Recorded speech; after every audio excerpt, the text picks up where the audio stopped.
அண்ட சராசரங்களுக்கெல்லாம் அதிபதியாக விளங்கக்கூடிய முருகப்பெருமானுடைய ஒப்பற்ற பெருங்கருணையினாலே சென்னை ஐசிஎஃப்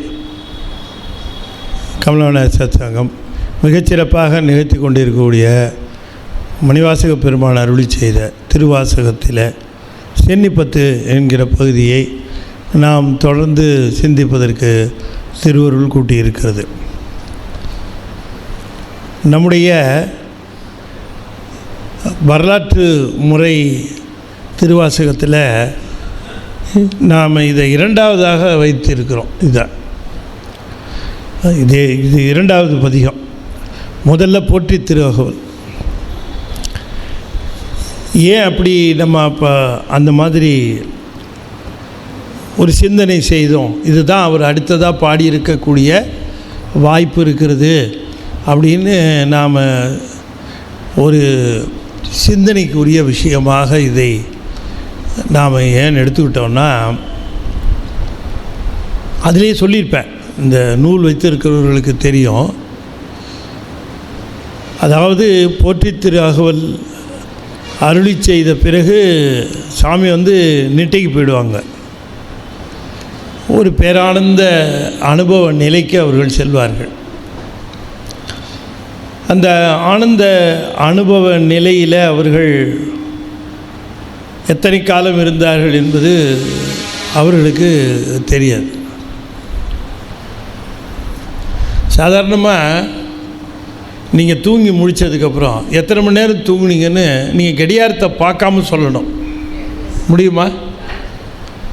முடியவே முடியாது. தூங்கியிருப்போம். தூங்கி அப்படி விழித்த உடனே நாம் இது வரைக்கும் எத்தனை மணி நேரம் தூங்கினோம், எத்தனை மணி நேரம் விழிப்பு நிலையிலிருந்து நாம் நீங்கி இருந்தோம் அப்படின்னு நமக்கு தெரியாது.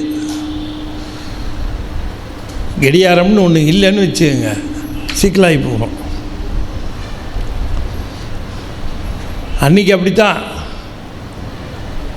தூங்கி முழிச்சு இப்படி பார்க்கும்போது என்ன எத்தனை நேரம் இருக்கும் தூங்கி பார்க்கும்போது மணி ஒரு 2:45 காட்டிக்கிட்டு இருந்துச்சு. அடடா பரவாயில்ல, 2:45 இல்லையா? இது எவ்வளோ ஆனந்தமாக இருக்குங்கிறீங்க. மணி 2:45, இன்னும் 4-5 மணி நேரம் தூங்கலாம் போல இருக்கு அப்படின்னு நினச்சிட்டு தூங்கியாச்சு. அதுக்கப்புறம் திரும்ப முழிப்பு பார்க்கும்போது அதே 2:45. கடிகாரம் எப்போ நின்று போயிருக்கு. என்ன அது அதே 2:45 நிற்கிதே வாரி சுருட்டிட்டு பார்த்தா பஸ்ஸு காரெல்லாம் வெளியூரில் சொல்கிறேன். ஒரு தடவை ரூமில் தங்கியிருந்தேன். காரு பஸ் எல்லாம் சாதாரணமாக போயிட்டுருக்கு, வெயில் அடிச்சிட்ருக்கு. அப்புறமா உடனே எழுந்துச்சி செல்ஃபோன் எடுத்து மணி பார்த்தா 10:45. அப்போ நாம் தூங்கிட்டோம்னா நேரத்தையெல்லாம் கணக்கிறதுக்கு நம்மகிட்ட ஸ்கேலே கிடையாது. உயிருக்கு அந்த அறிவே கிடையாது. பிரபஞ்சத்துலேருந்து தொடர்பு அறுபட்டு போச்சுன்னா அதுக்கப்புறம் பிரபஞ்சத்தோடு அதுக்கு கனெக்ஷனே கிடையாது. அதுக்கு சாதாரண உறங்கி முடித்தவனையே இது இந்த டைம் ஸ்கேலே ஒர்க் பண்ணல இல்லையா? நெட்டிக்கு போயினார்னா ஆனந்த நிலைக்கு போயிருக்கார். எத்தனை காலம் இருந்தாருன்னு தெரில. அது விழித்து பார்க்கிற பொழுது அங்கே பெருமான் இல்லை. அருணகிரிநாதருக்கும் அப்படித்தான். அந்த நெட்டைக்கு போயிடுறார். போனதுக்கப்புறம் அவர் எத்தனை காலம் நெட்டையில் இருந்தாருன்னு தெரில.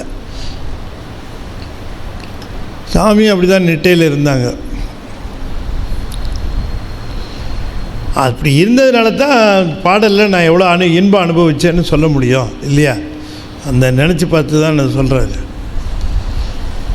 அதுக்கப்புறம் சாமி இல்லை, அடியார்கள் இருக்கிறாங்க. சாமியினுடைய அடையாளமாக அவர் சென்ற 2 திருவடிகள் இருக்குது. உடனே அதுதான் அவருக்கு பற்றுக்கோடு.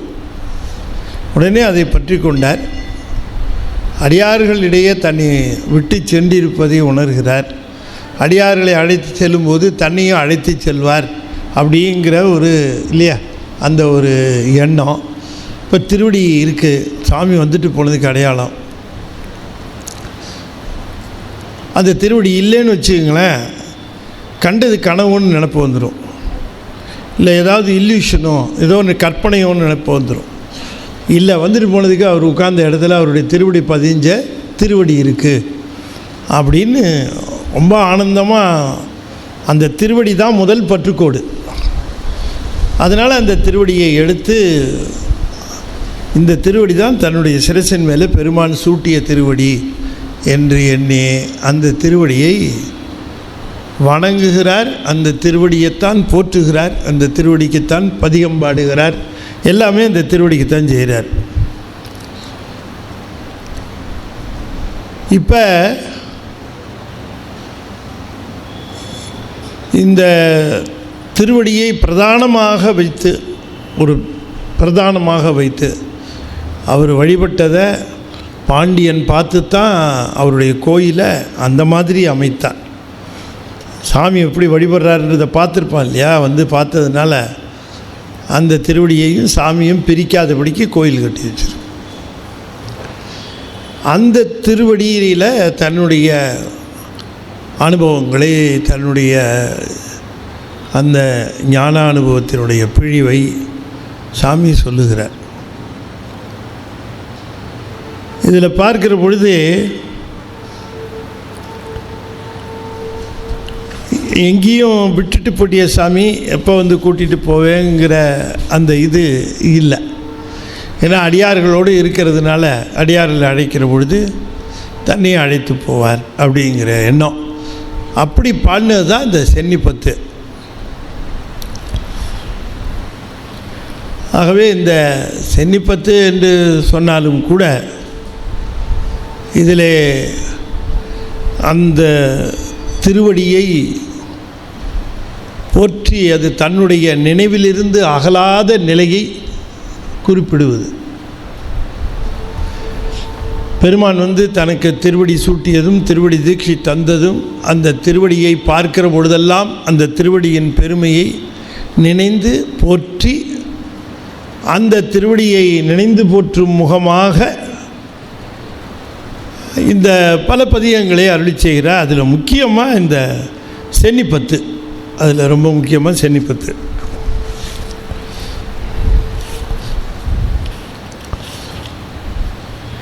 தேவதேவன் மெய்ச்சேவகன் தென் பெருந்துரை நாயகன் மூவராலும் அறியோனா முதலாய ஆனந்தமூர்த்தியான் யாவராயினும் அன்பரன்றி அறியோனா மலச்சோதியான் தூயமாமலச்செவடி கண்ணம் சென்னிமன்னி சுடருமே அட்டமூர்த்தி அழகன் இன்னமுதாய ஆனந்த வெள்ளத்தான் சிற்றன்மை சிவலோக நாயகன் தென்பெருந்துரை சேவகன் மட்டுவார் குழல் மங்கையாளை ஓர் பாகம் வைத்த அழகந்தன் வட்டமாமலச்செவடி கண்ணம் சென்னி மன்னி மலருமே நங்கையீர் என்னை நோக்கும் இன்னங்கள் நாதன் நம்பணி கொண்டவன்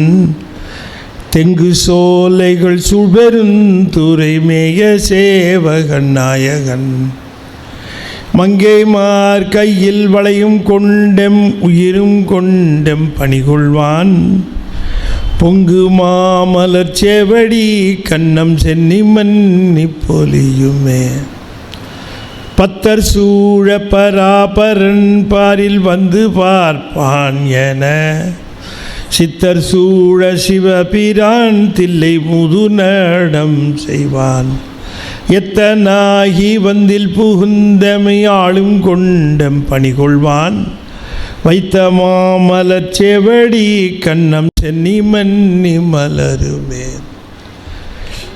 மாய வாழ்க்கையை மெய்யென்றெண்ணி மதித்திடா வகை நல்கினன் வேயத்தோள் உமை பங்கன் எங்கள் திருப்பெருந்துரை மேவினான் காயத்துள் அமுதுர ஊரணி கண்டு கொள் என்று காட்டிய சேயமாமலர் செவடி கண்ணம் சென்னிமன்னி சுடருமே சென்னிமன்னி திகழுமே. சித்தமே புகுந்தெம்மை ஆட்கொண்டு தீவினை கெடுத்து உயலாம் பக்தி தந்து தன் பொன்கழல் கனி பன்மலர் கொய்து சேர்த்தலும் முக்தி தந்து இந்த மூவுலகுக்கும் அப்புற தெம்மை வைத்திடும் அத்தன் மாமலர் செவடி கண்ணம் சென்னிமன்னி மலருமே. இந்த பாட்டு தான் நம்ம பார்க்கணும். சித்தமே புகுந்தெம்மை ஆட்கொண்டு தீவினை கெடுத்து உயலாம் பக்தி தந்து தன் பொன்கழற்கனே பன்மலர் கொய்து சேர்த்தாலும் முத்தி தந்திந்த மூவுலகுக்கும் அப்புற தெமை வைத்திடும் அத்தன் மாமலர் செவடி கண்ணம் சென்னிமன்னி மலருமே.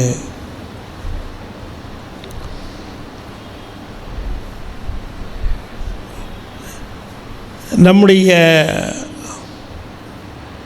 வாழ்க்கையில் நமக்கு மிகுந்த ஊற்றத்தை தருவது தூய நம்பிக்கை. இந்த தூய்மையான பொருளின் மீது நாம் வைக்கின்ற நம்பிக்கை, நம்பிக்கைன்னு பொதுவாக சொல்லக்கூடாது, தூய்மையான பொருளின் மீது நாம் வைக்கிற நம்பிக்கை.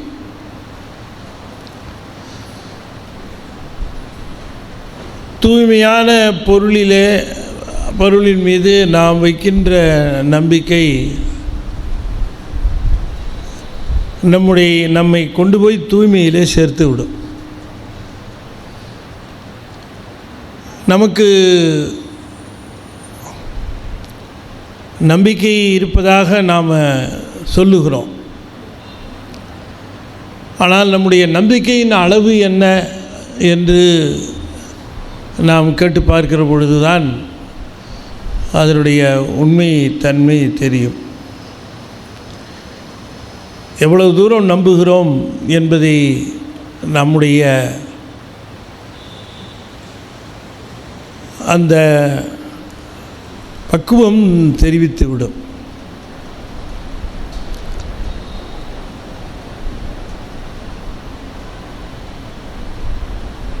பக்குவத்தை பற்றி பேசுகிற பொழுதே எதை பக்குவம் என்று சொல்லுவது? இன்னைக்கு கூட ஒருத்தர் கேட்டார், ஒரு கேள்வி கேட்டார். பக்குவம், அவர் அமெரிக்க நாட்டில் இருக்கிறார். பேசிக்கொண்டிருக்கிற பொழுது ஐயா ஒரு சின்ன சந்தேகம் என்று கேட்டேன், என்ன சொல்லுங்கன்னு. நீங்கள் சொன்னீங்க பக்குவம் வந்தால் குருநாதர் வருவார் அப்படின்னு சொன்னீங்க. இந்த பக்குவம் வந்தால் குருநாதர் வருவார் என்று சொன்னால், இந்த பக்குவம் வந்த பிறகு தானாகவே ஞானம் வந்துடுமே, அப்புறம் எதுக்கு குருநாதர்? பக்குவம் வரத்துக்காக குருநாதர் வராருன்னு சொன்னாலாவது அர்த்தம் இருக்குது. நாங்கள் பக்குவம் பெற்ற பிறகு குருநாதர் வருவார் அப்படின்னு சொன்னால் அவர் என்ன செய்ய போகிறார்? அதான் பக்குவமே வந்துருச்சே இல்லையா அப்படின்னு கேட்டார். எனக்கு என்ன ஒரு ஆச்சரியம் அப்படின்னா,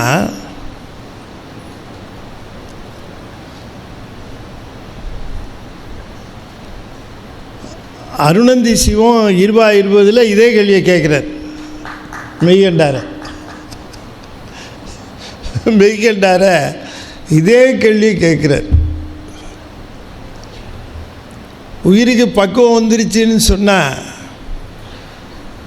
அதுக்கப்புறம் குருநாதர் வருவார் அப்படின்னு சொன்னால், பக்குவம் வந்த பிறகு குருநாதர் வந்து என்ன பண்ண போகிறார் அப்படின்ட்டு கேட்குறாங்க. உண்மையிலே அது நல்ல கொஸ்டின் தான். நமக்கு பக்குவம் என்பது ஒவ்வொரு உயிருக்கும் பக்குவம் இருக்கிறது. இப்போ என்னுடைய பக்குவம் இன்னொருத்தருடைய பக்குவத்தோடு ஒப்பிட முடியாது. நான் அதிகமாக பேசுகிறேன், அதிகமாக சிந்திக்கிறேன், அதிகமாக சொல்கிறேன், அதனால் எனக்கு பக்குவம் அதிகம்னு நான் நினச்சிக்கிட்டேன்னா நான் என்ன நானே ஏமாற்றிக்கிறேன்னு அர்த்தம். ஒன்றுமே பேசாமல், ஒன்றுமே சொல்லாமல், ஒன்றும் படிக்காமல், வெறும் 5 எழுத்து மட்டுமே சொல்லிக்கிட்டு 2 திருவாசக பாட்டை சொல்லிகிட்டு இருப்பாங்க. அவங்களுடைய பக்குவம் பார்த்தா எங்கேயோ இருக்கும்.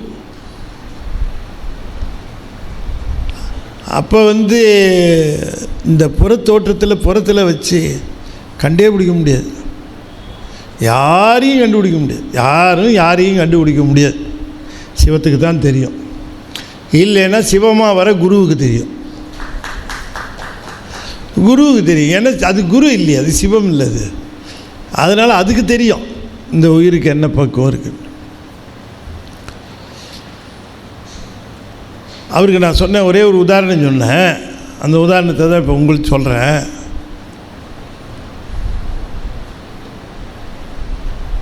இப்போ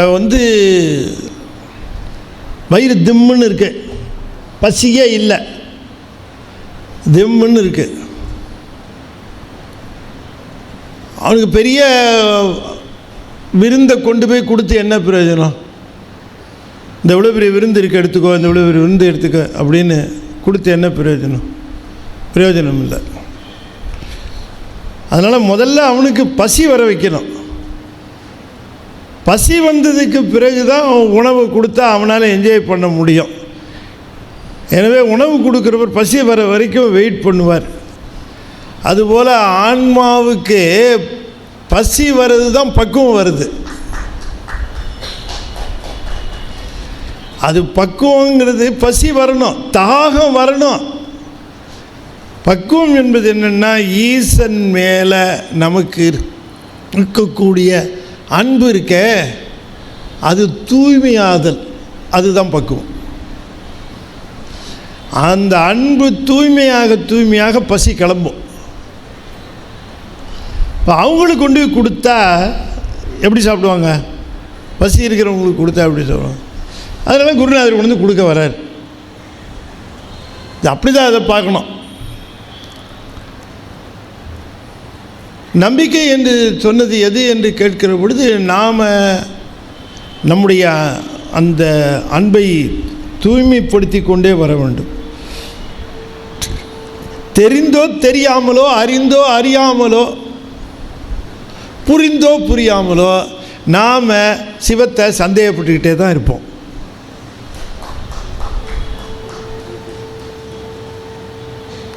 சிவன் மேலே எனக்கு சந்தேகமே வந்ததில்லை சார்னு சொன்னால், அவர் முழு பூசணிக்காய சொத்துக்குள்ளே மறைக்கிறார்னு அர்த்தம். சந்தேகம் வரத்தஞ்சி. ஏன் இவ்வளோ உறுதியாக சொல்கிறேன்னா, மணிவாசகருக்கே சந்தேகம் வந்துருச்சு. இவர் கூட்டு போவாரா, விட்டுட்டு போயிடுவாரா, திரும்ப பிறப்புல செலுத்துவாரான்னு. அதை தூய்மைப்படுத்துறதுக்கு தான் திருக்கடைக்குன்றத்துக்கு வர சொன்னார். ஐயங்கிறது ஒரு அபச்சாரம்தான். சாமி மேலே நமக்கு ஒரு சந்தேகம் வருது, சிவபெருமான் மேலே. மற்றவர்கள் சந்தேகத்தை விட்டுருங்க, சாதாரண மனிதனுக்கு சந்தேகம் இருக்கிறது வேறு விஷயம். நம்முடைய பக்தியில் சிவபெருமான் மேலே நாம் வைந்திருக்கிற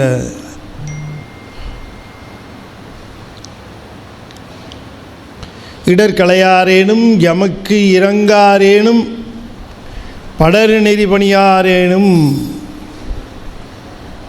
அப்படின்னு அம்மையார் சொல்கிறாங்க.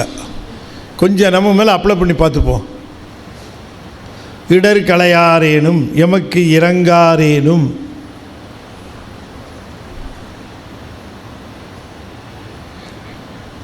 கையை கூட காட்டி இங்கே போ அங்கே போன்னு சொல்லாட்டி கூட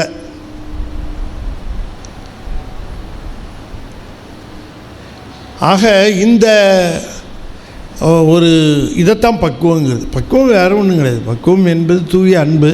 தூய அன்பு என்பது ஐயமில்லாமல் இருத்தல், எந்த விதமான ஐயமும் இல்லாமல் இருத்தல். அறிவு ஐயப்படுகிற பொழுது ஆணவம் இருக்கிறது என்று பொருள். நம்ம அது அவ்வளவு சுலபத்தில் நீக்கி கொள்ள முடியாது. அதனால் அதை என்ன செய்யணும், அதுக்கு தான் சொல்லித்தரார்கள். அதை தொடர்ச்சியாக நாம் அந்த தூய அன்பை பெருக்கிக் கொள்ளுகிற முயற்சியில் அவ்வப்பொழுது பெருமானுக்குரிய செலுத்துகிற அந்த நேரத்தை தூய அன்பு நேரமாக அதை செலுத்த வேண்டும்.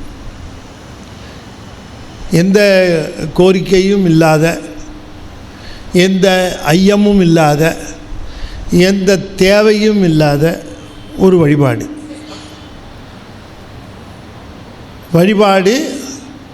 வழிபாடிற்காகவே பதிகம் ஓதுதல் பலனுக்காக இல்லாமல்,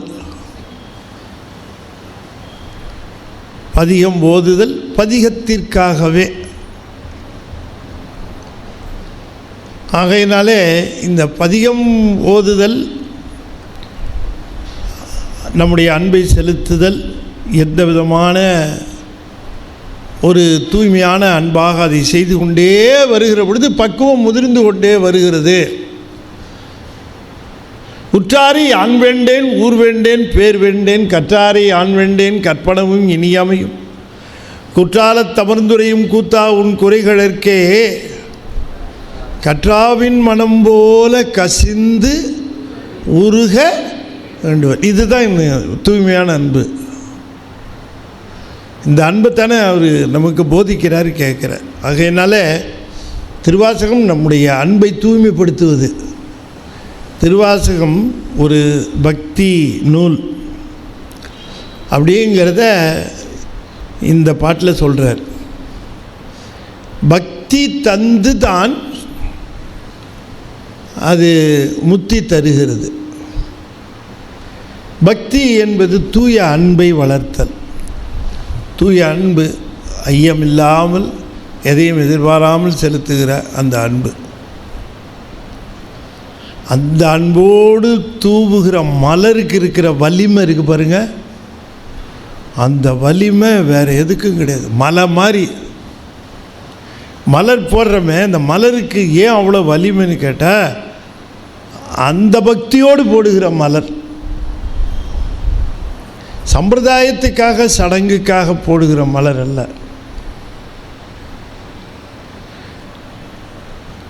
சித்தம்மே புகுந்தெம்மை ஆட்கொண்டு தீவினை கெடுத்து உயலாம், பக்தி தந்து தன் பொன்கழற்கனே பன்மலர் கொய்து சேர்த்தலும்.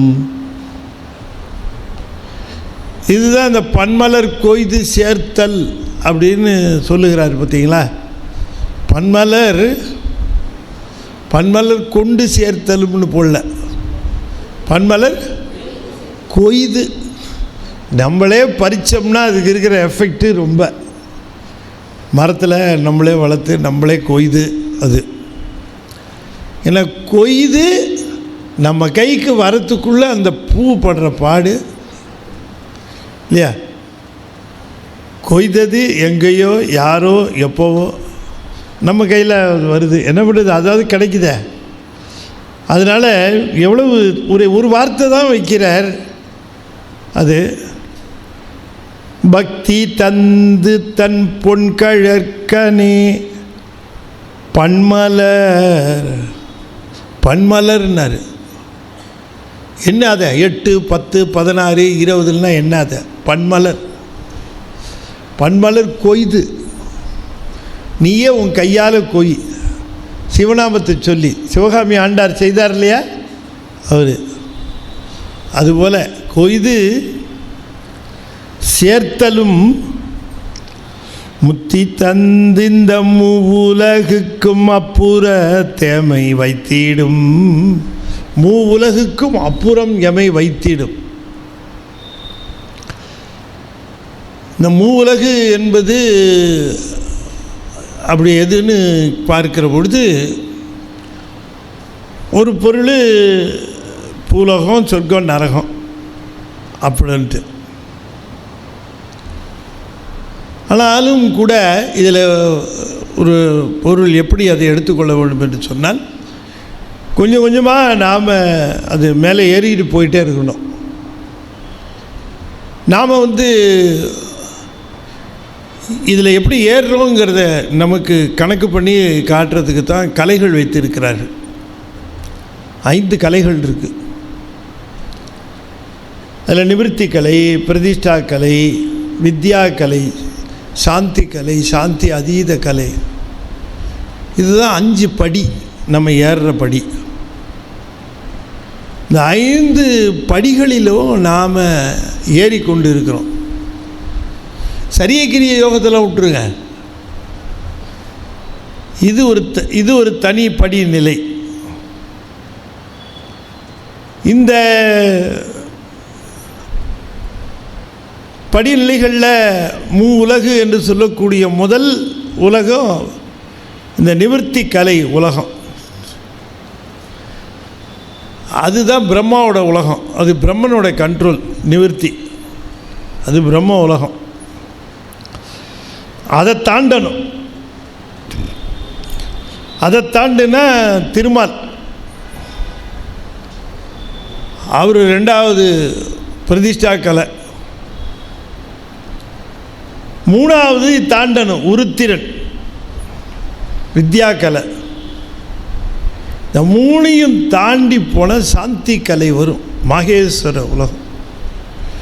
அங்கே போய் நின்று அங்கேருந்து மேலே சாந்தி கலை, சாந்தி அதீத கலையாக இருக்கக்கூடிய சதாசிவர் உலகம். அங்கே மேலே போயிட்டோம்னா கையை பிடிச்சி அழைச்சின்னு போய் சிவலோகத்தில் சேர்ப்பார் சாமி. ஆகையினாலே கொஞ்சம் கொஞ்சமாக நாம் இந்த 3 பேர் கண்ட்ரோலில் இருந்தோம் கழண்டணும். பிரம்மாவோட கண்ட்ரோல்லேருந்து, திருமாலோட கண்ட்ரோல்லேருந்து, உருத்திரன் கண்ட்ரோலில் இருந்தோம். அதையும் தாண்டி நம்ம போகணும். உருத்திரன்ட்ட போனவுடனே அவர் ரொம்பலாம் ஏன்ட்ட இருக்காத, போய்டு அங்கே போய்டு அப்படின்னு தள்ளி விட்டுருவார். நல்ல வாத்தியார் என்ன பண்ணுவார், பையனை பார்த்தா ஏன்ட்ட இருக்காதரா, போய்டு மேலே போய்டு. நல்ல தொழில்காரர் இருந்தான்னு வச்சுக்க, இங்கே இருக்காத, கிளம்புடி, உனக்கு நிறைய முன்னேறி பல பேருக்கு நன்மை தருவான்னா வச்சுக்குவாங்களா, இங்கே இருக்காது, கிளம்பு. கமலயான பிராசர், குருஞான சம்பந்தர், இங்கே இருக்காது, கிளம்பு நீன்ட்டார், கிளம்பிட்டார். உன்னால் எவ்வளவோ ஆக வேண்டி இருக்கு, நீ இங்கே இருக்க அதை கிளம்பிட்டார். அட்டகம் பண்ணார். யார் பண்ணுவா முத்தி நிச்சயம் சொல்லுங்கள்? அந்த மாதிரி ஒரு நூல் கிடைக்குமா? முத்தி நிச்சயம் மாதிரி, சிவபோக சாரம், சிவனேஸ்வரன் பா, இதெல்லாம் எங்கே கிடைக்கும்? அட்டகம் அவர் செஞ்சார், தள்ளினதுனால செஞ்சார். ஐயோ என்ன தள்ளுறீங்களேன்னார் அவர்.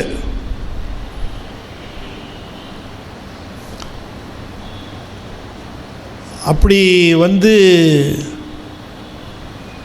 அந்த அருள்யான நிலையை அது தள்ளுதல்.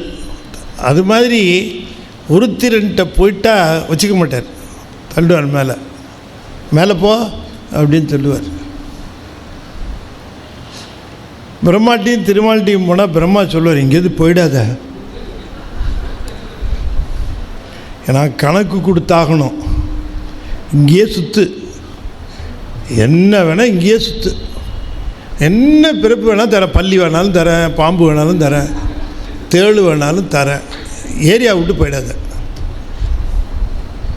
அப்படின்னுட்டு. நீ என்னவா இருந்தாலும் நான் சிபாரிசு வாங்கி தரேன். எங்கள் அப்பா தான் அவர் மேலே இருக்கிறவர் திருமால் அப்படின்னு. முதல்ல இந்த 2 பேர்ட்டேருந்து தப்பிக்கணும். அதனால தான் இந்த 2 பேரும் காண முடியாதவன் சிவபெருமான்.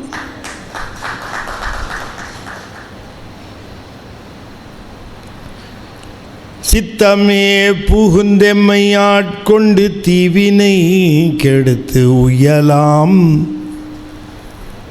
பக்தி தந்து தன் பொன்கழற் கனே பன்மலர் கொய்து சேர்த்தலும். திருவாசகம் உங்களுடைய பக்தியை ஞானமயமாக மாற்றி சிவத்திடம் சேர்க்கின்ற சாதனம். அதை நீங்கள் புரிஞ்சுக்கணும். இதுக்கு யோகா அர்த்தம்லாம் கொடுக்க வேண்டிய அவசியமே கிடையாது. யோக பொருள்லாம் சொல்லி ரொம்ப சிரமப்பட்டு ஒருத்தர் புஸ்தகமே எழுதியிருக்கிறார், மெனக்கட்டு புஸ்தகத்தை எழுதியிருக்காரு. அதுக்காக ஒரு புஸ்தகம் பாடினார். சொல்லுங்கள் பார்க்கலாம்.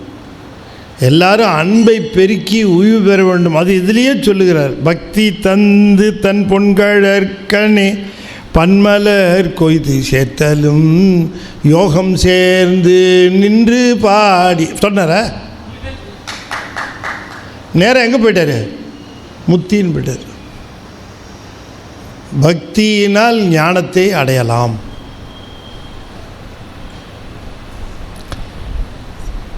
சரி, இப்போ நமக்கு யோகம்னு ஒன்று இருக்கே அப்படின்னு இருந்தது. இருந்த ஆசிரியர்கள் இருந்தார்கள் அந்த காலத்தில். இப்போ அது தேவையில்லை. இப்போ நேராகவே சொல்கிறாங்க, நேராகவே நீ பக்தியை அன்பு மயமாக இருந்து பெருக்கி கொண்டால் ஞான மார்க்கம் போயிடலாம். எனவே திருமுறைகள் அதுக்குத்தான். ஞானத்துக்குன்னு நீ படித்தேன்னா ஞான மார்க்கம், அவ்வளோதான். ஆகவே திருவாசகம் என்பது ஞான நூல். அது பக்தியை எப்படி ஞானமாக கன்வெர்ட் பண்ணுதுங்கிற நூல்.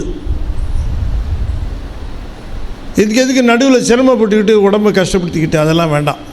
பக்தி ஆகையினாலே ரொம்ப தெளிவான பாட்டு, எல்லாமே தெளிவான பாட்டு தான்.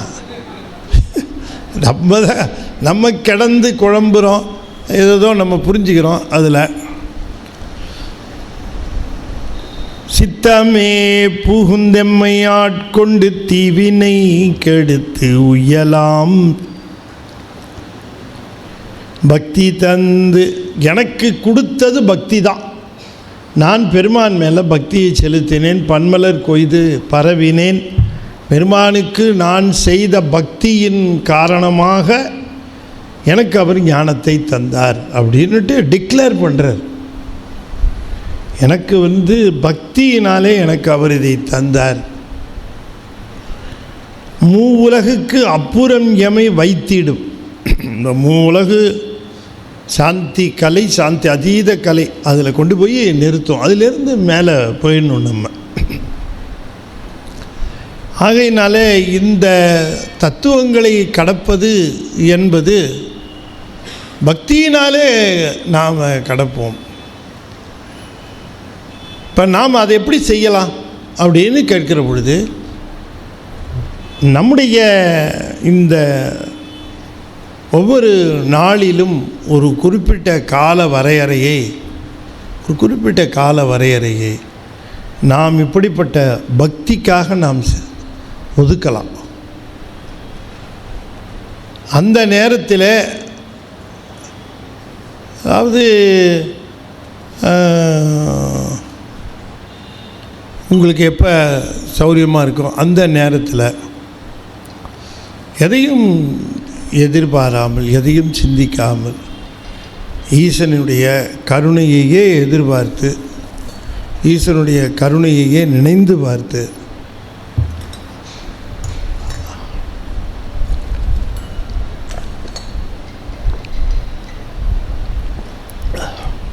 நீள நினைந்து உம்மை நித்தலும் கைதொழுவேன் என்று சொல்லுகிறார்.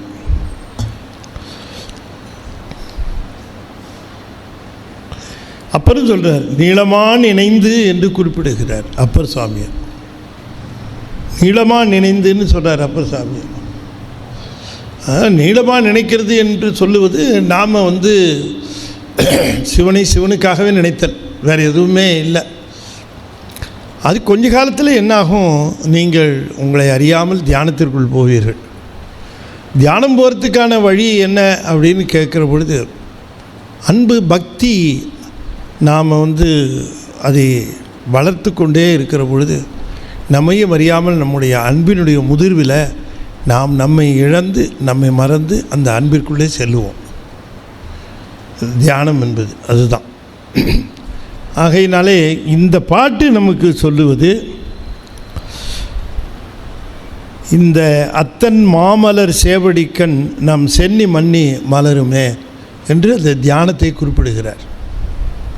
அது சேர்ந்து விடும். ஆகவே பக்தி செய்ய வேண்டும் என்பதை வலியுறுத்துகிறார். பக்தி என்பது தூய்மையான பக்தியாக இருக்க வேண்டும். நம்மகிட்டெல்லாம் பக்தி இல்லைன்னு சொல்ல முடியுமா? இருக்குது, பக்தி இல்லைன்னு நம்ம சொல்ல முடியாது. பக்தி இருக்குது, ஆனால் என்னவோ பக்தி, அந்த பக்தி எப்படி இல்லையா, நம்முடைய பக்தி, நம்முடைய செயல்பாடு, நம்முடைய மொழி, இதெல்லாம் ஒரு முகமாக நின்று ஒரே பக்கமாக நின்று அழைத்து போகாமல் ஒவ்வொன்றும் ஒரு பக்கம். இந்த எறும்புகளை பற்றி ஒரு ஆய்வு நான் முன்னே சொல்லியிருக்கேன், இங்கே ரொம்ப நாளைக்கு முன்னாடி சொல்லியிருக்கேன். எறும்புகளை பற்றி ஒரு ஆய்வு. அது என்னென்னு பார்க்குற பொழுது, இந்த எறும்பு கூட்டம் பார்த்திங்கன்னா அப்படியே பிடிச்சி ஒரு சின்ன துண்டு இப்படி போடுங்களேன், ஒரு கேக்கு துண்டோ அல்லது துண்டு போட்டு அப்படியே கரகரன்னு அப்படியே இழுத்துட்டு போயிடும். எல்லாம் சேர்ந்து இழுத்துட்டு போகும். அதை அவ்வளோ ஒத்துமை, அது அப்படியே இழுத்துட்டு போகுது எல்லாத்தையும். ஏன்னா அந்த சைஸு, அந்த எறும்பு சைஸை விட 10 பங்கு இருக்கும். அது இதெல்லாம் ஒரு 10-50 எறும்பு போல் அதை பிடிச்சி இழுத்துட்டு போகும்.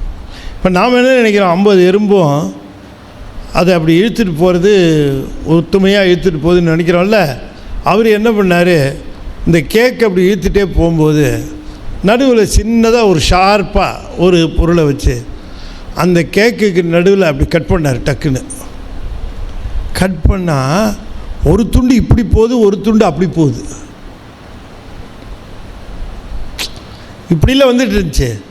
கட் பண்ண என்னாச்சு, ஒரு துண்டு இப்படி போகுது, ஒரு துண்டு அப்படி போகுது. இதை கட் பண்ணால் அந்த 2 துண்டு, ஒரு துண்டு இப்படி போகுது, ஒரு துண்டு அப்படி போகுது, சம்மந்தம் இல்லாமல். அப்போ தான் அவர் சொன்னார், கண்டுபிடிச்சார், எறும்பெல்லாம் சேர்ந்து ஒரே பக்கமாக இழுத்துட்டு போகல, அது பக்கம் இழுத்துட்டு போகுது. மொத்தமாக ரிசல்டண்ட்டாக ஒரு கோணத்தில் அது போயிட்டுருக்கு. புரியுதா உங்களுக்கு? ஒரு இதை பிடிச்சி எல்லோரும் இழுக்கிறாங்கன்னு வச்சுக்கோங்க, எந்த பக்கம் ஜாஸ்தி இருக்கோ அந்த பக்கம் போகும். அது இவன் இந்த பக்கம் இழுப்பான், அந்த பக்கம் இழுப்பான். அதுக்கு பேர் பௌதிகத்தில் ரிசல்டன்ட் ஃபோர்ஸ்ன்னு பேர். அதுக்கு எத்தனை பேர் எத்தனை பக்கம் இழுத்தாலும் ரிசல்டன்ட் ஃபோர்ஸ் எந்த பக்கம் இருக்கோ அந்த பக்கம்தான் அது மூவ் ஆகும். அது மாதிரி நாம் நமக்கு கண் ஒரு பக்கம், கை ஒரு பக்கம், மனசு ஒரு பக்கம், ஆளுக்கு ஒரு பக்கம் இழுத்து ஒரு பக்கம் போயிட்டுருக்கோம். ஆனால் இவ்வளோ ஒத்துமையாக போதேன்னு நினச்சா, தனியாக பிரித்தா தான் தெரியும் கண் எங்கே போயிட்டுருக்கு, கை எங்கே போயிட்டுருக்கு அப்படின்னு. ஆனால் இது 3 ஒன்றா இணைஞ்சி இழுத்ததுன்னு வச்சுக்கோங்க, அதைத்தான் சொல்லுகிற தியானத்துக்கு போயிடும். அதைத்தான் சொல்லுகிறார், அத்தன் மாமலர் சேவடிக்கண் நம் சென்னி மன்னி மலருமேனர். பக்தியிலேருந்து தியானத்துக்கு, நம்ம தியானம்னா நமக்கு கொஞ்சம் பயம்தான். தியானம்னா அது என்ன சார், இது தியானங்கிறீங்க, பயமாக இருக்கும். என்ன பயம் நமக்கு? வேற இல்லை, காணா போயிடுவோமோன்னு. நம்ம காணாலாம் நம்ம போக மாட்டோம். எங்கே காணா போகிறோம்? இங்கே தான் இருப்போம். தியானத்துக்கு என்ன தேவை அப்படின்னு கேட்டால் தூய அன்பு தான். தூய அன்புங்கிறது கான்சன்ட்ரேட்டடாக இருக்கும், ஃபோக்கஸ்டாக இருக்கும் இல்லையா, டைவர்ட் ஆகாமல் இருக்கும். அதுதான் தூய அன்பு. தூய அன்பு இருக்குமானால் டைவர்ட் ஆகுமா? நகரவே நகராது. அதே ஒரே இடத்துலையே நிற்கும்.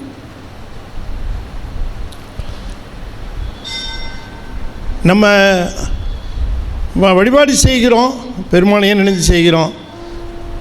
என்னதான் எவ்வளோதான் நல்ல வழிபாடு செஞ்சாலும் விளக்கு அப்பப்போ பார்த்துக்கிறோம், என்ன தீர்ந்து போச்சா அப்படின்னு நம்ம பார்த்துக்கிறோமா இல்லையா? என்ன தீர்ந்து போச்சான்னு பார்க்குறோம். ஊதுவத்தி சாம்பல் எந்த பக்கம் உழுவுதுன்னு பார்த்துட்டு தான் இருக்கிறோம். நமக்கு என்ன தான் பூஜை பண்ணாலும் நம்முடைய முழு கவனமும் சாமிகிட்ட தான் இருக்குதுன்னு நம்ம கிளைம் பண்ண முடியாது. அது ஆனால் அதுக்காக பண்ணாமல் இருக்க முடியாது, பண்ணுறோம், நம்ம இல்லைன்னு சொல்ல, சிறப்பு இல்லைன்னு சொல்ல முடியாது. ஆகையினால இந்த நம்முடைய அன்பு தூய அன்பாகி ஃபோக்கஸ்டாக இருக்கிற பொழுது நமக்கு தியானம் சென்னி மன்னி மலருமே என்று சொல்லுகிறார். பிறவி என்னும் இக்கடலை நீந்த தன் பேரருள் தந்து அருளினான் அறவை என்று அடியார்கள் தங்கள் அருள் குழாம் புக விட்டு நல் உறவு செய்து என்னை உய்ய கொண்ட பிரான் தன் உண்மை பெருக்கமாம் திறமை காட்டிய செவடி கண்ணம் சென்னி மன்னி திகழுமே. பிறவி என்னும் இக்கடலை நீந்த தன் பேரருள் தந்தருளினான். நமக்கு பிறவி அப்படிங்கிறது நமக்கு நீக்கப்பட வேண்டிய ஒன்று என்று நமக்கு ஒரு உணர்வு வருமானால் அதுவே ஞானம்தான். நம்ம இந்த பிறப்பு என்பது துன்பம் தருவது, நமக்கு எல்லா விதத்திலையும் துன்பம் தந்து கொண்டு இருக்கிறது. இது இடைவிடாமல் துன்பம் தந்து கொண்டு இருக்கிறது. நம்ம இன்றைக்கி ஒரு பிரச்சனையை சால்வ் பண்ணால் நாளைக்கு ஒரு பிரச்சனை வருது, நாளைக்கு ஒன்று வருது, இப்படி தினம் ஒரு பிரச்சனை வருது. அது சால்வ் பண்ணிக்கிட்டே இருக்கிறோம், வந்துக்கிட்டே இருக்குது, போய்கொண்டே இருக்கிறது. அப்படி இந்த மாதிரி இருக்கக்கூடிய இந்த வாழ்வை நாம் எப்படி பார்க்குறோம், நம்முடைய கோணம் என்ன, நம்முடைய பார்க்குற கோணம் என்னங்கிறது. இப்போ இளமையாக இருக்கிற பொழுது நம்ம பார்க்குற கோணம் பரவாயில்ல, வந்தால் பார்த்துக்கலாம், எல்லாம் சரியாயிடும், அதில் இது பெருசு இல்லை, இதை பார்த்துக்கலாம் அப்படின்னு தான் போகும். ஆனால் ஒரு காலகட்டத்தை தாண்டினதுக்கு பிறகு அது அந்த மாதிரி நம்மளால் எடுத்துக்க முடியாது. சின்ன பிரச்சனைக்கு கூட நமக்கு ராத்திரி தூக்கம் போயிடும். என்ன அது இப்படி இருக்குது, என்ன பண்ணுறது அப்படின்ட்டு யோசனை வரும். சின்ன சின்ன பிரச்சனைகள் நம்முடைய வாழ்க்கையை ஆக்கிரமித்து கொண்டு இருக்கும். இப்படியெல்லாம் நமக்கு நிகழும். அது முதுமை வர வர வர நம்முடைய வாழ்வு நமக்கு என்ன சொல்கிறது, ஒரு பிடிப்பு இல்லாமல், ஒரு க்ளூமியாக, இதெல்லாம் எப்போ நிகழும் அப்படின்னு கேட்டால், இது வரைக்கும் பிரபஞ்சத்தையே பிடிச்சிக்கிட்டே இருந்து கடைசியில் பிரபஞ்சத்தில் பல்வேறு பிரச்சனைகளை சந்திக்கிற பொழுது பிரபஞ்சம் எல்லோரும் கைவிட்ட பிறகு இருக்கக்கூடிய வாழ்க்கை ரொம்ப ஆபத்தாக இருக்கும். அதனால் பிரபஞ்சத்தில் இருக்கிற பொழுதே திருவாசகத்தையும் கையில் பிடிச்சிக்கிட்டவங்க என்றைக்கும் நிராதரவாக விடப்பட மாட்டார்கள். ஏன்னா சிவன் எப்பொழுதும் நமக்கு உண்டு அப்படிங்கிற அந்த ஒரு உறுதி மனநிலை அது இருக்கும். ஆகையினால பிறப்பு கேட்ட மாதிரி தெரியல, வந்துருச்சு. இப்போ இனிமேல் நமக்கு அடுத்ததாக உனக்கு பிறப்பு வேணுமா வேணாமா அப்படின்னு ஒரு கொஸ்டின் வச்சால் நம்ம என்ன பதில் சொல்லுவோம்? உனக்கு பிறப்பு வேணுமா வேணாமா அப்படின்னு கேட்டால் நம்ம எனக்கு சொல்லணும்னு அவசியம் இல்லை, நீங்களே கேட்டு பார்த்துக்கங்க. பிறப்பு வேணுமா வேணாமா அப்படின்னு கேட்டால் கொஞ்சம் யோசித்து சொல்கிறேன் சாமி, கொஞ்சம் டைம் கொடுங்க அப்படின்ட்டு இல்லையா அப்படின்னு சில பேர் சொல்லும். சில பேர் சாமி வேணவே வேணாம் சாமி, இதில் கேட்குறதுக்கு என்ன இருக்குது சாமி, வேணவே வேணாம் சார், இல்லை கொஞ்சம் நல்ல பிறப்பாக தரலான்னு இருக்கிறேன், எந்த பிறப்பும் வேண்டாம், நீ நல்ல பிறப்பும் தர வேண்டாம், கெட்ட பிறப்பும் தர வேண்டாம், நீ பிறப்பே தராதேன்னா நீ நல்ல பிறப்பு தரேன்னு அதெல்லாம் வேணாம், எனக்கு அப்படிலாம் வேண்டியதில்லை. உனக்கு விலங்கு போட்டுமா போட வேண்டாமான்னு கேட்குறத விட்டுட்டு உனக்கு தங்கத்தில் விலங்கு போடட்டுமா, வெள்ளியில் விலங்கு போடட்டுமா, இரும்பில் விலங்கு போடட்டுமான்னு கேட்குற மாதிரி அப்படி எதுக்கு கேட்கணும் இல்லையா? அதுபோலத்தான் இது. எனவே திருவாசகம் அல்லல் பிறவி அற்பானே ஓ என்று அப்படி தான் திருவாசகம் சொல்லுது. எனவே பிறவி என்னும் இக்கடலை நீந்த தன் பேரருள் தந்து அருளினான். அவன் தன்னுடைய பேரருள் தந்து அருளியது நான் பிறவி என்னும் கடலை நீந்துதற்கு. வள்ளுவர் அதுதானே சொல்கிறார், பிறவி பெருங்கடல் நீந்துவர் நீந்தார் அதுதானே கடவுள் வாழ்த்தில் அதைத்தான் சொன்னார். பெரும் சொத்துக்கு ஆளாவார், இறைவன் திருவடி பிடிப்பார், இல்லாவிட்டால் இல்லை அப்படின்னு ஏதாவது சொல்லியிருந்தாருன்னா பரவாயில்ல. ஒரு சொத்தெல்லாம் பற்றி பேசலை, பிறவியை பற்றி தான் பேசியிருக்கார். பிறவி பெருங்கடல் நீந்துவர் நீந்தார் இறைவனடி சேராதார் அப்படின்னு சொல்லிட்டார். ஆக எல்லாருமே பிறவிங்கிறது ஒரு பெருங்கடல், அதை நீந்தணும் அப்படிங்கிறது தான் எல்லோரும் சொல்கிறாங்க. அது இவரும் சொல்லுகிறார், பிறவி என்னும் இக்கடலை நீந்த தன் பேரருள் தந்து அருளினான், அறவை என்று அடியார்கள் தங்கள் அருள் குழாம் புகவிட்டு. இதான் எனக்கு நமக்கு கிடைத்த ஒரு ஆதாரம். அறவை அப்படி என்ன, அறவை என்ன, துணை இல்லாதவன். யார் துணை இல்லை? இப்போ துணை இல்லாதவரா? மணிவாசகர் துணை இல்லாதவரா? ஏதோ பாருங்க, பெரிய அரசாங்கத்தில் முதலமைச்சராக இருந்தவர் துணை இல்லைன்னு சொல்ல முடியுமா? அந்த குதிரை வாங்கிறதுக்கு காசை எடுத்துகிட்டு போகும்போதே எத்தனை பேரோட போனார்? பெரும் கூட்டத்தோடு தானே போனார், பெரும் குழாமோடு போனார். துணை இல்லைன்னு சொல்ல முடியுமா? ஆனால் இங்கே சொல்கிறார், அறவை துணை இல்லாதவன். ஏன்? ஆட்கொண்டுட்டு போகும்போது தான் இல்லைன்னா இவனுக்கு துணை இல்லை. ஏன்னா யாரும் இந்த உலகத்தில் அவனுக்கு இணையாகவும் மாட்டார்கள், துணையாகவும் மாட்டார்கள். அவருக்கு இணையாகவும் மாட்டார்கள், அவருக்கு இணையாக துணையாகவும் மாட்டார்கள். ஆகையினால தனியாக விட்டு போகக்கூடாதுன்னுட்டு தன்னுடைய அடியார்களை விட்டுட்டு போனாருங்கிறது நல்லா எழுதுகிறார். அறவை என்று அடியார்கள் தங்கள் அருள் குழாம் புகவிட்டு. அப்போ இதான் ரெண்டாவது பாட்டு, ரெண்டாவது செக்மெண்ட்டு அப்படின்னு நம்ம எடுத்துக்கிறதுக்கு காரணம். இதில் அவரே சொல்கிறார், என்னை விட்டுட்டு போனார், ஐயோ தனியாக இருப்பானேன்ட்டு அடியார்களுக்கு நடுவில் விட்டுட்டு போனார்.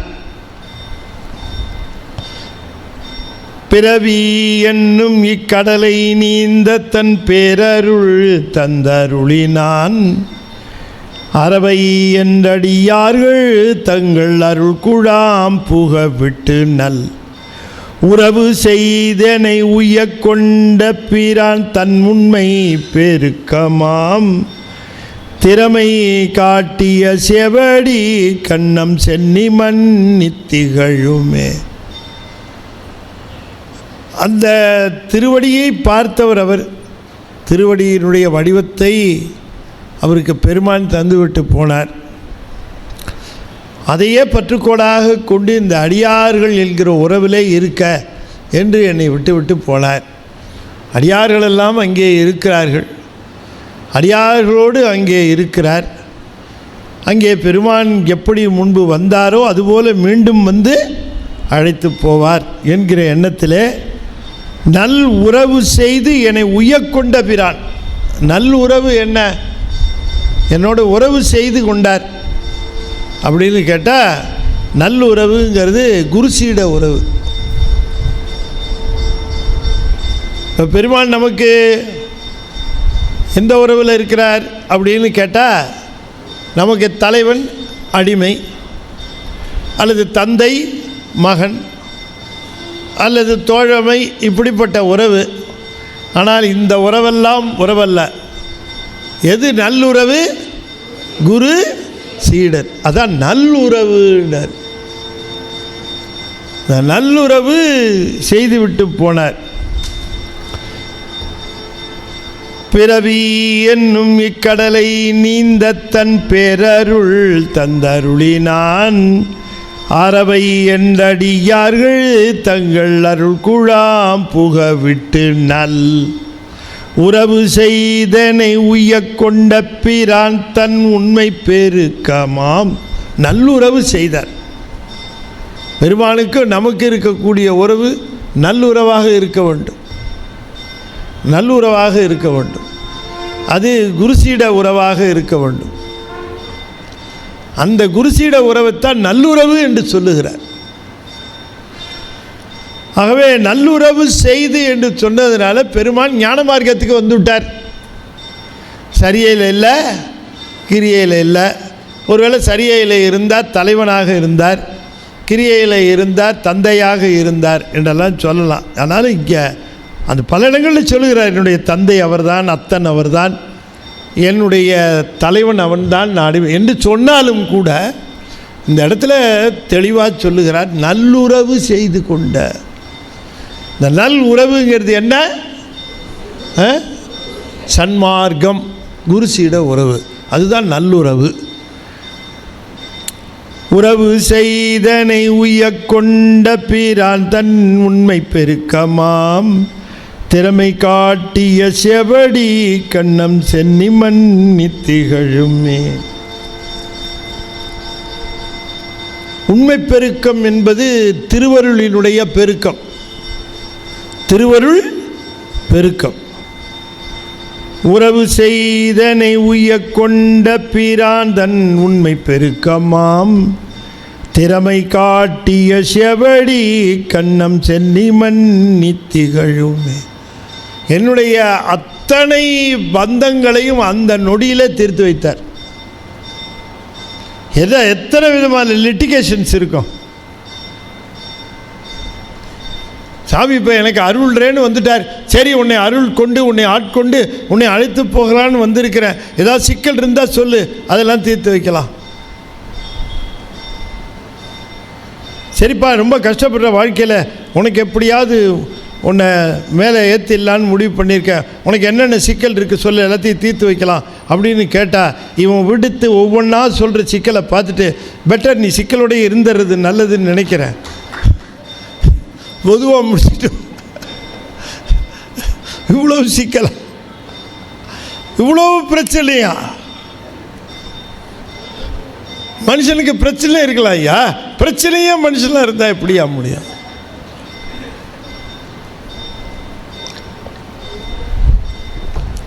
ஆனால் எல்லாத்தையும் தன்னுடைய திறமையினால நீக்கினாராம். மணிவாசகருக்கு எவ்வளோ பிரச்சனை இருந்திருக்கும். இம்மிடியேட்டாக இருக்கிற பிரச்சனை பணத்தை இப்போ தான் வாங்கிட்டு வந்திருக்காரு, குதிரை வாங்கிட்டு வந்து. வீட்டில் என்னென்ன சிக்கலோ, வீட்டில் என்னென்ன சமாச்சாரமோ, யார் யார் என்னென்ன ஸ்ட்ராட்டஜியில், பையனுக்கு என்ன அப்ளிகேஷன் வாங்கியிருக்காருன்னு தெரில, இன்னும் ஃபில்லப் பண்ணி போட்டாரா என்னன்னு தெரில, எவ்வளவு காம்ப்ளிகேஷன்ஸ். நடுவில் குதிரை வாங்கலான்னு வந்தால் இந்த ஆள் தூக்கிட்டார், அப்படி தூக்கிட்டார். தூக்குனா அத்தனை பிரச்சனைகளும் எனக்கு தெரியாத பிடிக்கும், அதை பற்றி நான் கவலைப்படாத பிடிக்கும். என்னை எப்படி ஒவ்வொரு நாளும் ஒவ்வொரு பிரச்சனைக்கும் உருகி உருகி வாடி, ஐயோ இது இப்படி இருக்கே, இது இப்படி இருக்கே, இதை எப்படி சமாளிக்க போகிறேன், அதை எப்படி சமாளிக்க போகிறேன்னு இருக்கிற என்ன அத்தனை பிரச்சனையும் மறந்து அதுக்கு எனக்கு சம்பந்தம் இல்லைன்னு அளவுக்கு என்னை ஆட்கொள்ளக்கூடிய திறமை இவன் ஒருத்தருக்கு தாயா இருக்குன்னு. அந்த திறமை இது வரைக்கும் நான் எதுக்கெல்லாம் கவலைப்பட்டு இருந்தேன், எதை பற்றி இப்போ கவலைப்படாத ஸ்டேஜுக்கு கொண்டு வந்துட்டார். அத்தனையும் என்ன ஆச்சுன்னு எனக்கு தெரியவும் தெரியாது, தெரிஞ்சிக்க வேண்டிய அவசியம் இல்லை. முடிஞ்சு போச்சு, அது என்ன வேணால் ஆகிட்டு போகுது. இதுதான் ஆட்கொள்ளுதல். ஆட்கொள்ளுகிற வரைக்கும் இருக்கிற கவலைகள் ஆட்கொண்ட பிறகு இருக்கக்கூடாது, ஆட்கொண்ட பிறகு இருந்ததுன்னு வச்சுங்க. என்னம்மா, ஆட்கொள்ளுகிற வரைக்கும் பிரச்சனைகள் இருக்கலாம், ஆட்கொண்ட பிறகு இருக்கக்கூடாது. ஆட்கொண்ட பிறகு பிரச்சனை இருந்ததுன்னா சிக்கல். இது மருந்து சாப்பிட்ற வரைக்கும் நோய் இருக்கலாம், மருந்து சாப்பிட்டோன்னே நோய் இருக்கக்கூடாது. திரும்பவும் நோய் இருக்குன்னு என்ன அர்த்தம்? மருந்து ஏதோ எஃபெக்ட் இல்லை, அதில் ஏதோ சிக்கல் இருக்கு.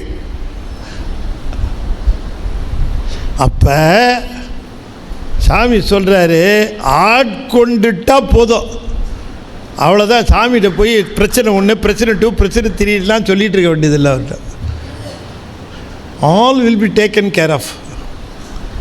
எல்லாத்தையும் என்ன பண்ணுவாரோ தெரில, அது அவருக்கு தான் தெரியும். எல்லாத்தையும் சுமூகமாக முடிச்சு கொடுப்பாரோ என்னவோ, இல்லை இப்போ கத்தி போடுவாரா, என்ன பண்ணுவாருன்னு தெரியாது. சர்ஜரி பண்ணுவார், என்ன வேணால் பண்ணிட்டு போகிறார், அவர் சமாச்சாரம். அதைத்தான் சொல்லுகிற திறமை காட்டிய சேவடின்னார். சேவடி என்ன திறமை காட்டும்? திறமை காட்டிய சேவடி கண்ணம் சென்னி மன்னி திகழுமே அப்படின்னா இந்த உண்மை பெருக்கமாம் அந்த திருவருளினுடைய நிலை என்னுடைய அத்தனை பிரச்சனைகளையும் எனக்கு எந்தவித சம்மந்தமும் இல்லாமல் என்னிடமிருந்து உருவி கொண்டார். அவ்வளோதான். No other way, I am not connected any other way. ஒரு வழியிலையும் எனக்கு அதுக்கு கனெக்ஷன் கிடையாது இல்லையா?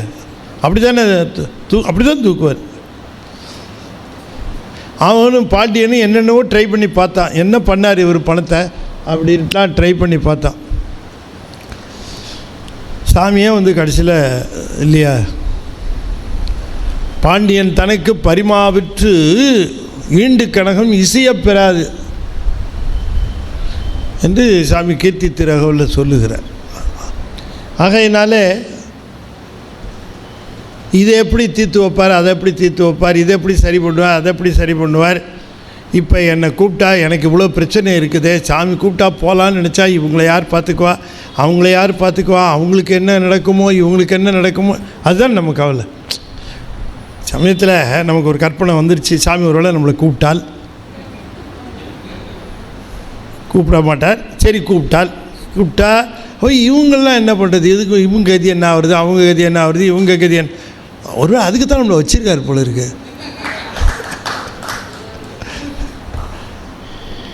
அப்படின்னு நம்மள எல்லாமே சமாதானம் பண்ணிக்குவோம் இல்லையா?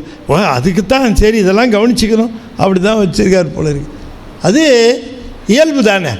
ஆகையினால சாமி சொல்கிறார், எனக்கு எத்தனையோ பிரச்சனை இருந்திருக்கலாம், ஆனால் அவருடைய திருவடியினுடைய பெருமையில் நான் ஆட்கொண்ட பிறகு எனக்கு என்ன பிரச்சனை இருந்ததுன்னு தெரில, என்ன பிரச்சனை இருக்குன்னு தெரியல, எல்லாம் போயிடுச்சு, எல்லாம் ஸ்வைப்பு,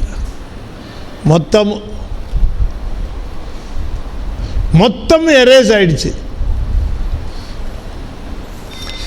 நீங்கள் முன்ன இந்த டேப் ரெக்கார்டர் ஒன்று இருக்குன்னு தெரியுங்களா?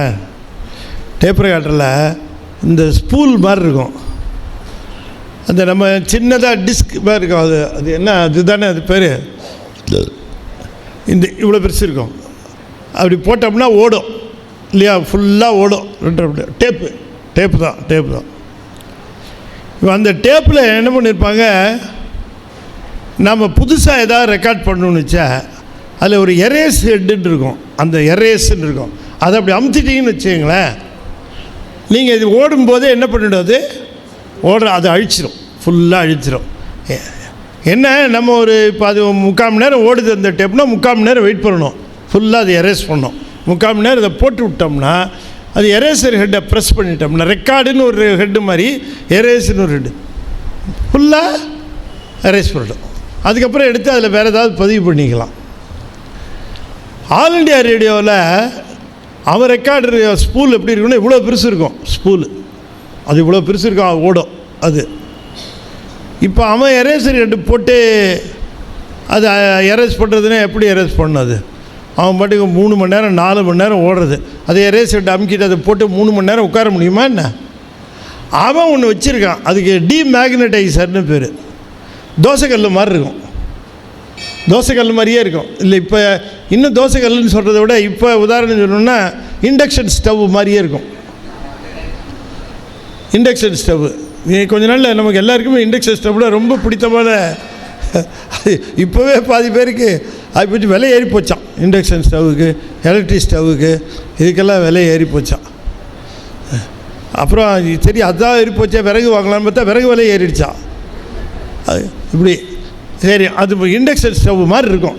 அதில் என்ன பண்ணுவாங்க, இந்த ஸ்பூல் இருக்குல்ல, இவ்வளோ பெரிய ஸ்பூலுங்கிறது அந்த டேப்பு, அது தூக்கி அப்படி போடுவாங்க, அதை மேலே அப்படி வச்சுட்டு அப்படி சுவிட்சை போடுவாங்க, ட்ர் அப்படிங்கும், அவ்வளோதான், மொத்தமாக எரேஸ் ஆகிடும். 3 மணி நேரம் 4 மணி நேரம் ஓடுற மேட்ரு, அதில் இருக்க கண்டென்ட் எல்லாம் ஒரு ட்ரு, அவ்வளோதான். அதே மாதிரி நம்ம சாமிகிட்ட போய் நம்ம நின்னோம்னு வச்சுங்க, திருப்படி இப்படி வச்சார், ஒரு ட்ரு, அவ்வளோதான். ஊர்பட்ட பிரச்சனை வச்சுருக்கோம் பாருங்க, நம்ம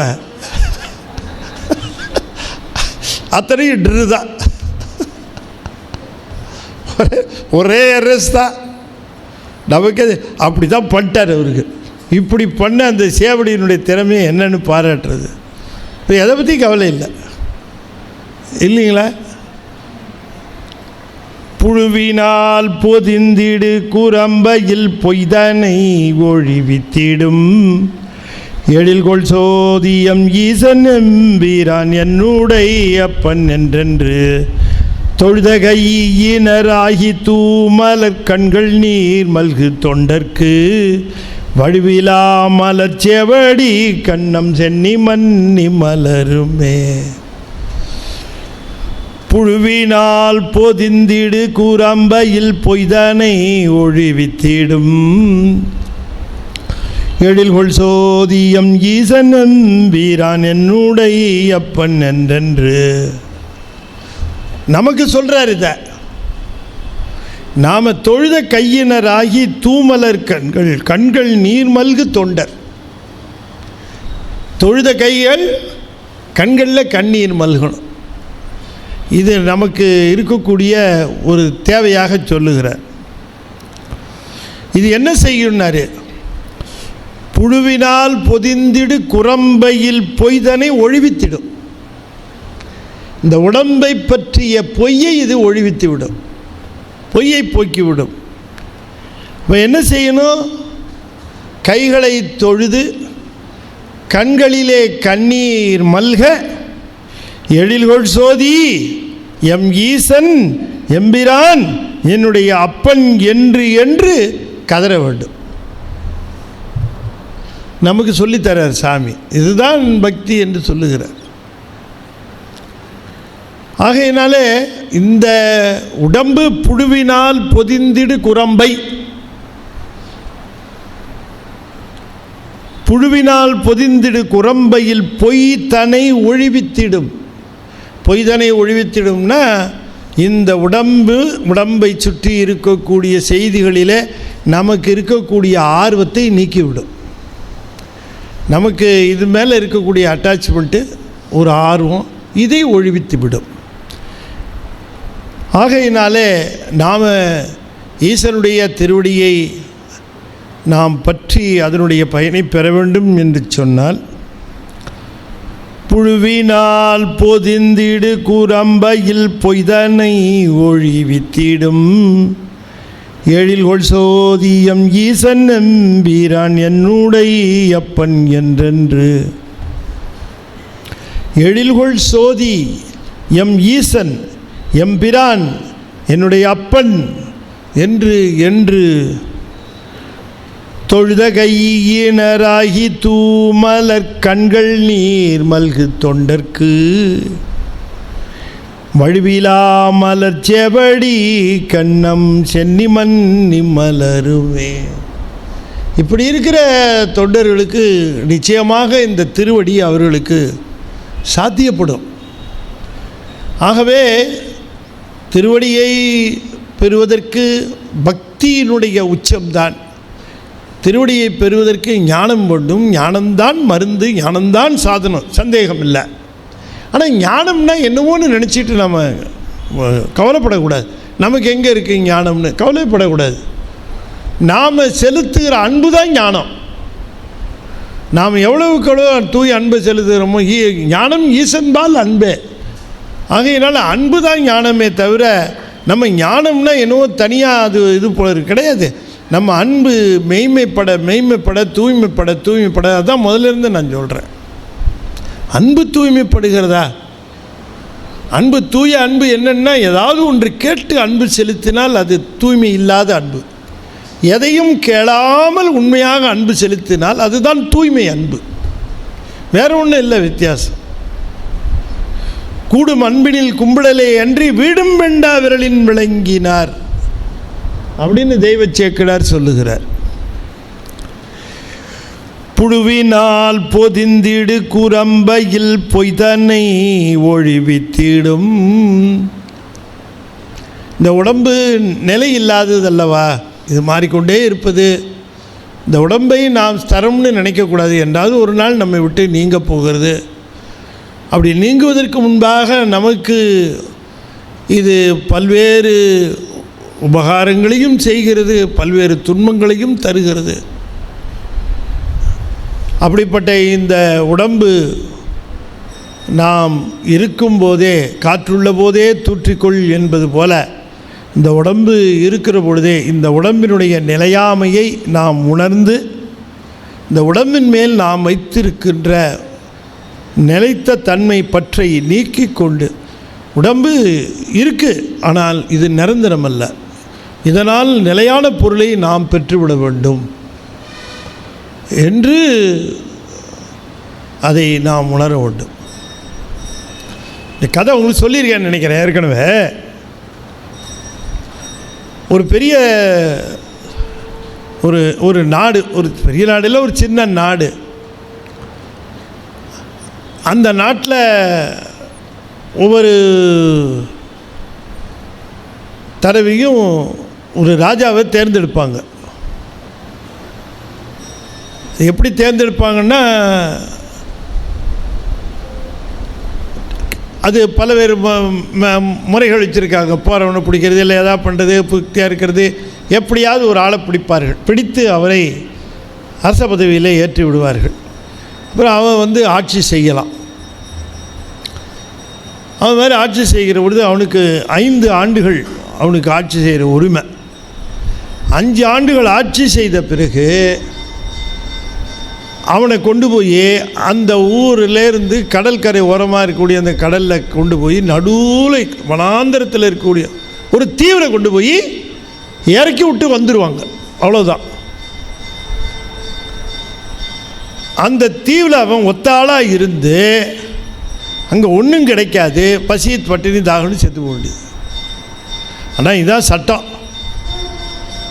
அது மாதிரி ஒவ்வொருத்தரையும் ராஜாவாக்க வேண்டியது. 5 வருஷம் அவன் நல்லா இருக்க வேண்டியது. அப்புறம் ஒரு நாள் கப்பலில் கொண்டு போய் அந்த பக்கம் விட்டு வந்துட வேண்டியது. இப்படியே போய்ட்டு இருந்தது. ஒரு நாள் ஒருத்தன் மாட்டினான் அந்த ஊரில். அவனை பிடிச்சாங்க. இந்த ஊர் செய்தி தெரியுமான்னு. என்ன, நீங்கள் ராஜா ஆகிட்டீங்கன்னு. நான் எப்படி ராஜான்னு? நாங்கள் ஆக்குவோம்ல, நீங்கள் ராஜா இனிமே. உடனே மகிழ்ச்சியாக இருந்தீங்களா? இந்த ஊர் முன்னையே வந்திருப்பேன்னு தெரிஞ்சிருந்தான்னு. பரவாயில்ல, இப்போ நீங்கள் ஆகிட்டீங்க, ராஜா ஆகிட்டீங்க, நாளைக்கு காலையில் பட்டாபிஷேகம் அப்படின்னு சொல்லிட்டு அன்றைக்கி ராத்திரி அந்த ரொம்ப அணுக்கமாக இருக்கக்கூடிய மந்திரி அவன் சொல்லுவான், நாளைக்கு உங்களுக்கு பட்டாபிஷேகம், நீங்கள் எத்தனை வருஷமாக மந்திரியாக இருக்கீங்கன்னு கேட்பான். நான் எத்தனை வருஷமாக இருப்பேங்கிறது முக்கியம் இல்லை, நீங்கள் 5 வருஷம்தான் இருப்பீங்க அப்படின்னு. ஏன் 5 வருஷம்தான் இருப்பேன் நான், அதுக்கப்புறம் இறந்து போயிடுவேன். உயிரோடு தான் இருப்பீங்க, இறந்து போனீங்கன்னா நீங்கள் தப்பிச்சிட்டீங்கன்னு அர்த்தம். என்ன, உயிரோடு இருப்பீங்க. ஆனால் என்ன பண்ணுவாங்க, கொண்டு போய் ஒரு தீவில் விட்டுருவாங்க. என்ன தீவுன்னா யாருக்குமே தெரியாது. என்ன இருக்குது, மிருகம் இருக்கா, என்ன இருக்குது, ஒன்றுங்கட தூக்கி போட்டுருவாங்க. அப்புறம் அவ்வளோதான். அது மாதிரி நிறைய பேர் அங்கே போய் பாவம் இறந்து போயிடுவாங்க. நீங்கள் 5 வருஷம் நல்ல சந்தோஷமாக இருக்கலாம் அப்படின்னு.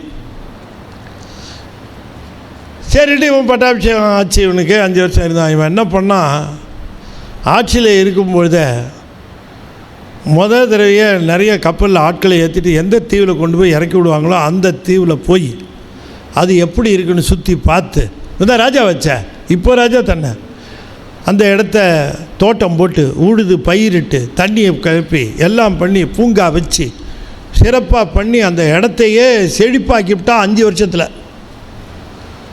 5 வருஷத்தை கழித்ததுக்கப்புறம் இவனை கொண்டு போய் இறக்கி விட்றேன்னா அந்த இடம் இந்த ஊரோட பிரமாதமாக இருக்குது. அங்கே நிறைய பேரை கொண்டு போய் இறக்கி விட்டான். வேறு உறவு பண்ணு, அதை பண்ணு, அதை பண்ணு. ராஜா இறங்க போகிறாரு, நீங்கள்லாம் வாங்கினா ஒருத்தர் வரமாட்டேங்கிறான். அது மட்டும் இல்லாமல் ராஜாவோடு சேர்ந்து நிறைய பேர் பாஸ்போர்ட் விசாலாம் வாங்கிட்டான் போய் அவனும் இறங்கிறதுக்கு. அப்படி தான் இருக்கும்போதே அந்த இடத்த இவன் சரி பண்ணதுனால 5 வருஷம் கழித்து போனதை பற்றி இந்த ராஜா கவலைப்படாமல் அங்கே போய் இறங்கினார். இப்போ அதே மாதிரி நமக்கு ஒரு நிலம் இருக்குது. இப்போ உயிரோடு இருக்கும் பொழுதே அந்த இடத்த சரி பண்ணிக்கிட்டோன்னு வச்சுக்கோங்க, நம்ம கிளம்பி போகும்போது அந்த ஊரில் நல்லபடியாக நிம்மதியாக போய் நாம் இருக்கலாம். இப்போ அதை பற்றியே கவலைப்படாமல் இருந்தால் உயிர் உடம்பு விட்டு போனதுக்கப்புறம் இந்த ராஜா கொண்டு போய் இந்த தனி தீவில் இறக்கின மாதிரி இறக்கி விட்டுருவாங்க. அதை சொல்லுகிறார், இது குரம்பை தான், இந்த உடம்பு தான், இது பொய் தான். ஆனால் இதனால் பெற வேண்டிய நன்மையை பெற்றுவிட வேண்டும் இல்லையா? மானிட பிறவி அரிது மானிடராய் பிறத்தல்னு சொன்னார். பிறப்பு ரொம்ப உயர்ந்த பிறப்பு. ஆனால் இந்த பிறப்பிலிருந்து நாம் பெற வேண்டியது என்ன என்று கேட்டால் பிறப்பற்ற தன்மை, அதை பெற வேண்டும். அதனால் புழுவினால் பொதிந்திடு குரம்பையில் பொய்தன்னை ஒழிவித்திடும் எழில் ஒள் சோதியம் ஈசன் எம்பீரான் என்னுடைய அப்பன் என்றென்று தொழுத கையினராகி தூமலர் கண்கள் நீர் மல்கு தொண்டர்க்கு தொழுத கையினர் தூமலர் கண்கள் நீர் மல்கு தொண்டர் எழில்கொள் சோதி எம் ஈசன் எம்பிரான் என்னுடைய அப்பன் என்று தொழுத கையினர். இது 3 ரொம்ப முக்கியம். வழுவிலா மலர் செவடி அவர்களுக்கு நிச்சயம் அந்த சேவடிக்கண் நம் செடி மண்ணி மலருமே என்று சொல்லுகிறார் என்று சொல்லி இந்த அளவிலே இன்றைய தினம் நம்முடைய இந்த நிகழ்வை நாம் நிறைவு செய்து வருகிற சனிக்கிழமை நாளை மறுநாள் நம்முடைய தொடர்ந்து நிகழ்ச்சி இருக்கிறது. நம்முடைய திருவாசகத்தினுடைய அடுத்த பகுதி சென்னிப்பத்து தொடர்ந்து சிந்திப்போம். சனிக்கிழமையும் வாருங்கள். திருவாசகம் சிந்திக்கிறப்பெல்லாம் நமக்கு அந்த தூய்மை அந்த சிந்தனை முழுக்க சிவம் பரவி நிற்கிற தன்மையை நாம் உணரலாம். அது நம்முடைய வாழ்க்கையில் நம்முடைய அந்த மன அமைதிக்கு திருவாசகத்தை விட சிறந்த மருந்து கிடையாது. எப்போயாவது மனம் கிளேசம் துன்பம் ஒரு மாதிரி டிப்ரெஷன் திருவாசகத்தை எடுத்து வச்சு படிக்கணும். அருமையாக பதிகமாக படித்தா தானாக மனசு சாந்தப்பட்டு அந்த தூய்மை நிலை அடையும். அப்புறம் நம்பிக்கை வந்துடும். ஆமாம், எதுக்கு கவலைப்படுறோம்? அதான் சிவம் இருக்கேன், நம்ம எதுக்கு கவலைப்படுறோம், நம்ம எதுக்கு தேவையில்லாமல் நம்ம கவலைப்பட்டுருக்குறோம் என்கிற நினைப்பு திருவாசகம் தந்துடும். அதிகமாக கேளுங்க, திருவாசகத்தை கேளுங்க. தொடர்ந்து திருவாசகம் கேட்பது தான் நமக்கு கிடைத்த மிகப்பெரிய சாதனம். அதனால் நம்முடைய சென்னி மன்னி திகழும் பெருமானுடைய திருவடி என்று சொல்லி இந்த அளவில் நிறைவு செய்து ஞானத்திரள் வெளியீடான நம்முடைய சுந்தரர் தேவாரம் வரலாற்று முறையில் பதிகங்கள் முழுக்க விளக்கம் குறிப்புற நுட்ப குறிப்புற வரலாறு எல்லாவற்றையும் சிறப்பாக செய்திருக்கிறோம். கிடைத்திருக்கிற நூல் விற்பனை செய்து கொண்டு இருக்கிறோம். சீக்கிரமாக போய் கொண்டு இருக்கிறது. உங்கள் பிரதியை வாங்கி கொள்ளுங்கள். துகளறு போதமும் அப்படித்தான் சிறந்த நூல், சித்தாந்த நூல். அதுக்கு துகளறு போதத்துக்கு வேறு நூல் இல்லை. இந்த மாதிரி அதையும் நீங்கள் பெற்றுக்கொள்ளுங்கள் என்று சொல்லி ஞானத்திரள் சார்பாக உங்கள் அத்தனை பேரையும் வாழ்த்தி கமலவனார் சத்சங்கத்துக்கு நாம் நம்முடைய பேராதரவை தொடர்ந்து நல்க வேண்டும். சிறந்த ஞான வேள்விகளை செய்வதிலே இன்றைய தினம் உலக அளவிலே நம்முடைய கமலவனார் சத்சங்கத்திற்கு ஈடாக ஒரு சத்சங்கத்தை சொல்லுவதற்கு இல்லை. அதை நான் துணிஞ்சு சொல்லுவேன். உலக அளவில் இப்படி பணிகள் செய்கிற ஒரு நிலையில் ஞான தானம் வழங்குகிற ஒரு நிலையில் கமலவனார் சத்சங்கம் வேர்ல்டு ஃபேமஸ். இந்த உலகத்தில் எந்த மூலைக்கு போனாலும் கமலவனார் சத்சங்கத்தை தெரியும். அப்படிப்பட்ட ஒரு அற்புதமான பணி செய்கிற கமலவனார் சத்சங்கத்துக்கு நம்முடைய நல்ல ஆதரவு என்றும் உண்டு. மீண்டும் சனிக்கிழமை மாலை நாம் சந்தித்து தொடர்ந்து திருவாசகம் சிந்திப்போம். புதிய புதிய கருத்துக்களை சிந்திப்போம். சிவபெருமானை எப்பொழுதும் சிந்தித்து கொண்டே இருப்போம். அவனுடைய பெருமையை பேசிக்கொண்டே இருப்போம். அவனுடைய புகழை எப்பொழுதும் ஓதிக்கொண்டே இருப்போம். அதைவிட சிறந்த தியானம் கிடையாது, அதைவிட சிறந்த தவம் கிடையாது. சிவனுடைய புகழை சொல்லுவதும் தொழுத கையினராக அழுத கண்கள் உடையவராக சிவபெருமானுடைய புகழை பேசுவது தான் சிறந்த தவம். அதை நாம் செய்வோம். வாருங்கள் நம்முடைய கமலவிநாயகர் சத்சங்கத்திற்கு என்று சொல்லி நிறைவு செய்யும் முகமாக 5 எழுத்தை 5 முறை ஓதுவேன். அன்பர்கள் தொடர்ந்து ஓத வேண்டும் என்று திருவடி பணிந்து வேண்டிக் கொள்கிறேன். ஓ நமச்சிவாய, ஓ நமச்சிவாய, ஓ நமச்சிவாய, ஓ நமச்சிவாய, ஓம் நமச்சிவாய. திருச்சிற்றம்பலம். தென்னாடுடைய சிவனே போற்றி. வெற்றிவேல் முருகனுக்கு. திருச்சிற்றம்பலம்.